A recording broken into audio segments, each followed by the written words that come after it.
Once, in a small village surrounded by mountains, there lived a young man named Kian. At 19, he was full of dreams but spent most of his days in idleness. Kian often told himself, "There's plenty of time to figure life out." He stayed up late scrolling through his phone, slept through the mornings, and rarely worked on anything meaningful. By the time Kian turned 25, life hadn't changed much. Most of his friends were learning new skills, traveling, or building their careers. Meanwhile, Kian was stuck in the same routines. He often looked back at his teenage years and thought, "What happened?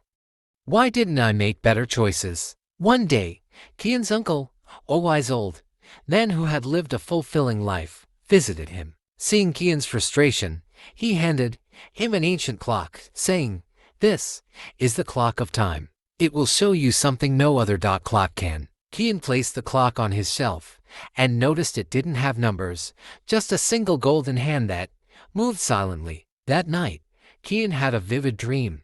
In it, the clock's hand moved faster than usual, and he saw flashes of his future. He was older, sitting in the same house, surrounded by regrets. He hadn't pursued his passions or built meaningful relationships. When Kian woke up, the clock's hand seemed to be ticking louder, almost as if it was urging him to act. For the first time, Kian realized something crucial: time doesn't wait. Every moment wasted was a moment he could never get back.